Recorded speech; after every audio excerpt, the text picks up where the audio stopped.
আসসালামু আলাইকুম, welcome to সীমাস delicious cooking. প্রিয় ভিউয়ার্স, আজকে আমি খুবই মজাদার আর মুখরোচক একটি স্ন্যাক্স রেসিপি আপনাদের সাথে শেয়ার করব।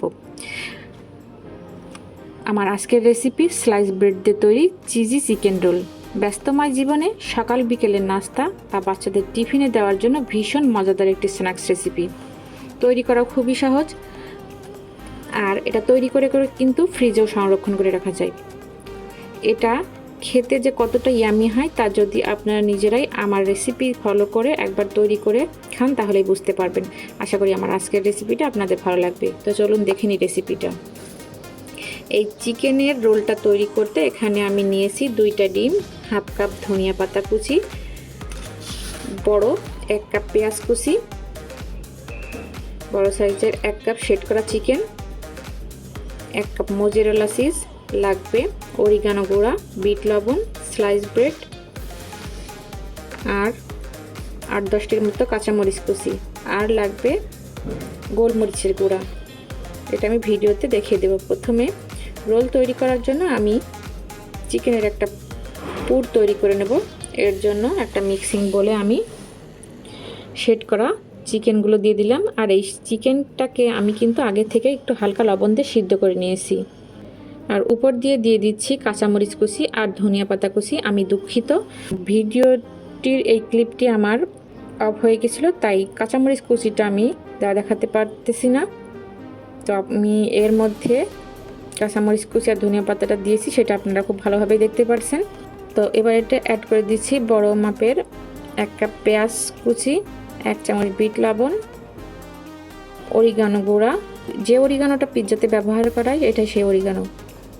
এবার 1 চামচ গোলমরিচের গুঁড়া।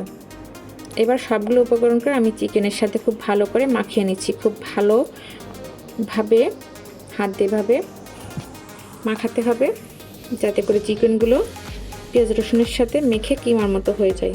চিকেনের পরিমাণ অনুসারে আপনারা আপনাদের লবণটা ইউজ করবেন। তো আমার মনে হয়েছে লবণটা একটু কম, এই জন্য আমি আরও হাফ চামচ বিট লবণ এখানে দিয়ে দিচ্ছি।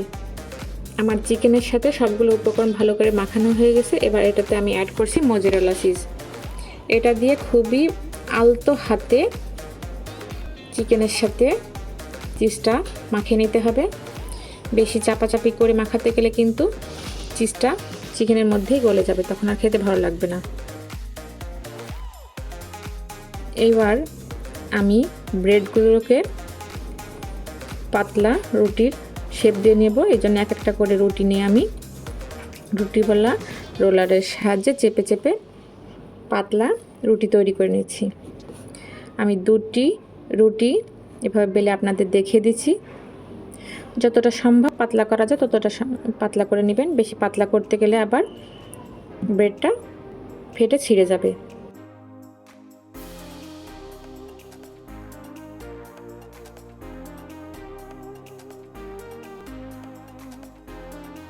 এবার ব্রেডের চারো সাইডে যে লাল আবরণ থাকে সেগুলোকে আমি একটা কেচির সাহায্যে কেটে বাদ দিয়ে দিচ্ছি।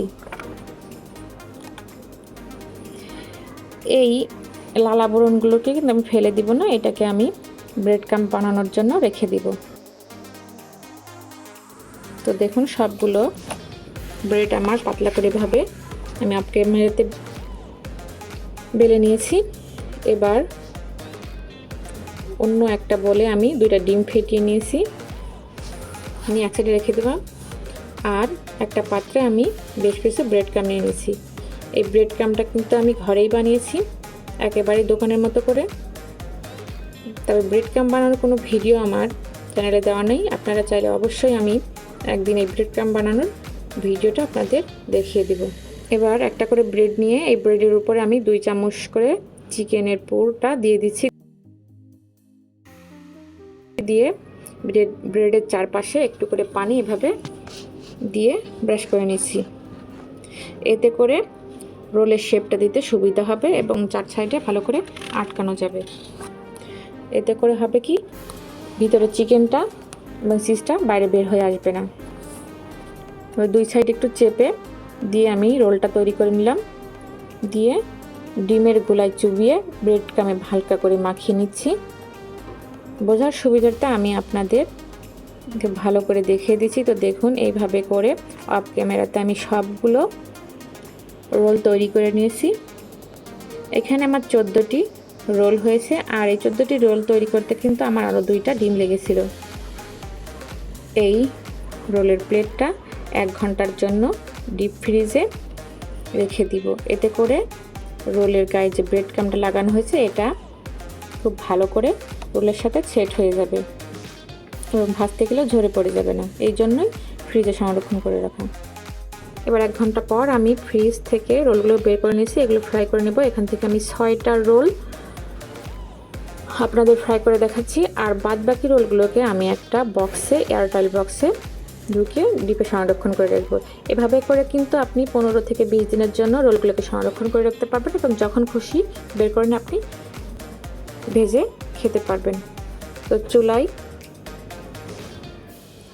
মিডিয়াম ফ্লেমে আমি একটা প্যান ভালো করে গরম করে নিয়েছিলাম এবং যথেষ্ট পরিমাণ তেল দিয়ে দিয়েছি।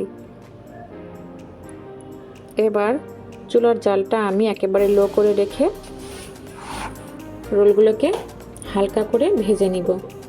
লো করেই ভাজতে হবে চুলার জালটা, তা না হলে ভিতরে যে চিজটা থাকে ওটা কিন্তু গলবে না, তখন কিন্তু খেতে ভালো লাগবে না। তো এটা ভাজতে আমার জাস্ট 5 মিনিট সময় লেগেছে, বেশি সময়ও লাগে না। তো হালকা গোল্ডেন ফ্রাই করা হয়ে গেলে আমি এটা তেল থেকে উঠিয়ে নেব। এক পিঠ একটু হালকা গোল্ডেন ব্রাউন হয়ে উঠলে আমি আর এক পিঠটা উল্টে দিয়েছি। এবার এগুলোকে আমি তেল থেকে উঠিয়ে একটা কিচেন টিস্যুর উপরে তুলে নিব। তো আমার ভাজা শেষ। এবার এগুলোকে আমি একটা কিচেন টিস্যুর উপরে উঠিয়ে নিচ্ছি, এতে করে রোলের গায়ে লেগে থাকা এক্সট্রা তেলটা টিস্যু অ্যাবজর্ব করে নেবে। এবার আমি একটু পরিবেশন করে দেখিয়ে দিচ্ছি আপনাদের বোঝার সুবিধার্থে। আমি একটা রোল কেটে দেখিয়ে দিচ্ছি ভেতরটা কেমন হলো। দেখুন দেখুন কত সুন্দর লাগছে না? এটা দেখতে যেমন সুন্দর, খেতে কিন্তু এর থেকেও মজার। আমার আর আমার বাচ্চাদের তো খুবই পছন্দের। তো এভাবে আপনি রোল তৈরি করে যে কোনো সময় খেতে পারেন, সকাল বিকেলে নাস্তা হিসেবে খেতে পারেন, অতিথিদের পরিবেশন করতে পারেন, আপনার বাচ্চার টিফিনেও দিয়ে দিতে পারেন। যখন টিফিনে আপনি এটা বাচ্চাদের দিবেন তখন কিন্তু ফয়েল পেপারে মুড়িয়ে দিবেন, তাহলে এটা গরম অবস্থায় থাকবে এবং গরম গরম খেতে কিন্তু ভালো লাগে। গরম গরম এটাকে আপনি সসের সাথে পরিবেশন করবেন, খেতেও ভীষণ আমি আপনারা একবার ট্রাই করে দেখবেন।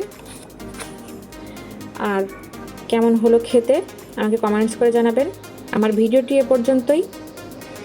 যদি ভিডিওটি ভালো লেগে থাকে তাহলে লাইক দিবেন, আপনার ফ্রেন্ডস অ্যান্ড ফ্যামিলির সাথে আমার আজকের ভিডিওটি শেয়ার করবেন। আর এইরকম মজার মজার রেসিপি দেখতে চাইলে আমার চ্যানেলটা সাবস্ক্রাইব করে পাশে থাকা ছোট্ট বেল বাটনটি প্রেস করে রাখুন, যাতে করে আমি নতুন কোনো ভিডিও আপলোড দিলে সেটার সাথে সাথে আপনাদের কাছে পৌঁছে যায়। তো সবাই ভালো থাকবেন, দেখা হবে পরবর্তী ভিডিওতে। ততক্ষণ পর্যন্ত আল্লাহ হাফেজ।